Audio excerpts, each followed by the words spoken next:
Hey guys, welcome back to the channel and to another video today. I've got a great one for you. If you're replacing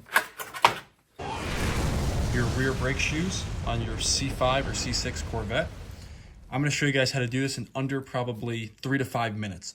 All you're going to need, flathead screwdriver and a pick. Now these are the hyper tough picks that come at Walmart because I ended up breaking my other pick.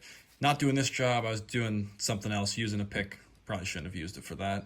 And I ended up basically bending the thing, but you don't worry about that. I'll leave a link to a better set of picks I like off Amazon because these ones are kind of shitty, but get the job done. So I'm not sure if there's any other Chevy products that also this applies to, but I've watched a bunch of videos out there. Some guys have said it took them like 3 hours.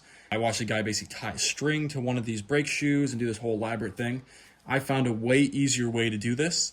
And ironically, there wasn't even a good video out there on this. So I wanted to make this video for everybody else. Hopefully I can save you guys some time and show you how to basically replace this like a pro, because I was just looking at the schematics and I was like, there's got to be an easier way. After screwing around with this for a few minutes, I actually was able to figure it out. I might show you guys the previous video sped up, where I just went through and I was like, holy shit, this went together so easily.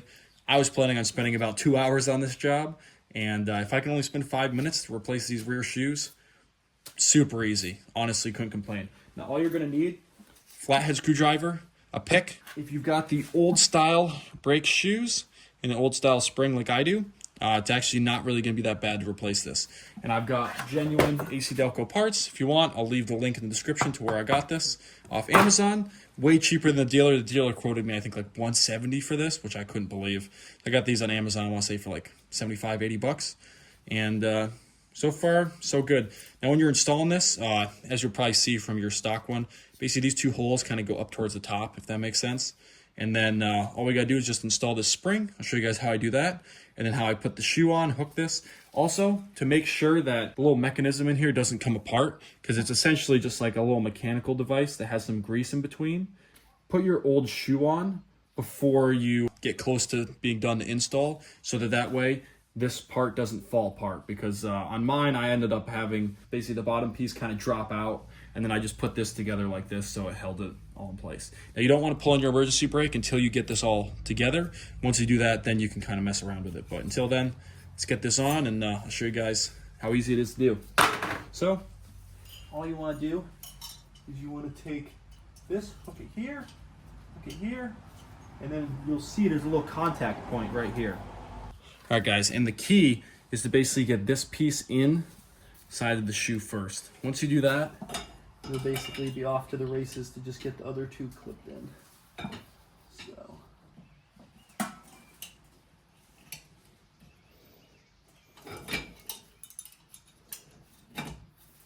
Oh.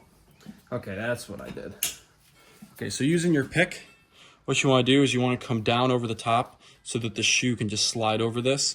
Then once you get it like this, then you can just work your shoe on here. So I can get you guys right in here so you can see. So what you want to do is you want to take your pick, you want to run it underneath here, you want to grab onto the spring here, and the key is to always have basically the flat part of the pick without the hook facing down, so that way when you pull the spring through, basically the brake shoe will just slide over this and it will pull the spring right inside. So it's going to come in here like this.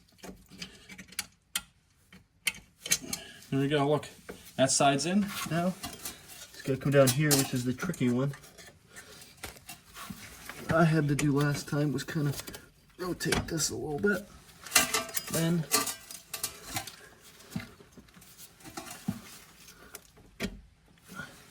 just going to give yourself a little bit of room. If you need to reposition your light, certainly do that. And you're going to see the spring right down here.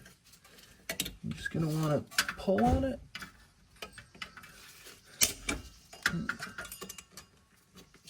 Get it. Like, I can see the spring, it's basically right here. You just want to reach through. And at the same time, you're reaching through, you just want to try and hook it, and then push in on the brake shoe. There we go. Right in there. Now, your brake shoe is going to be a little bit cockeyed. If you take a look. Okay? Nothing to worry about. All you got to do is just make sure that these two little mechanisms are both flat. with your flathead screwdriver.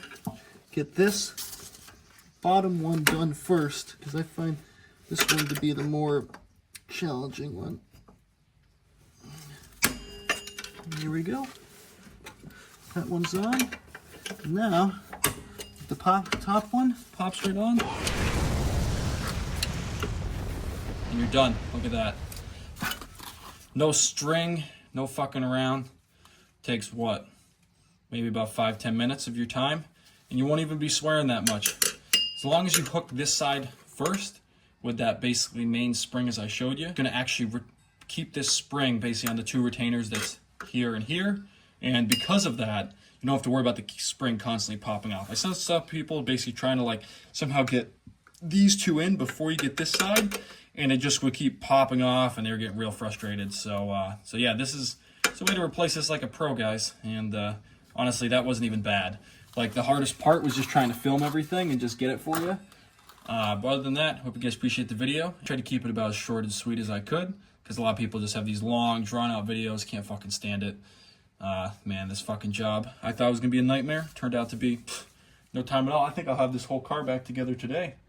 Because I was planning on spending 2 hours per side, and that's what a lot of guys said it would take. But probably 5-10 minutes. Not bad at all. Hope you guys appreciate the video. See you guys in the next one. Peace.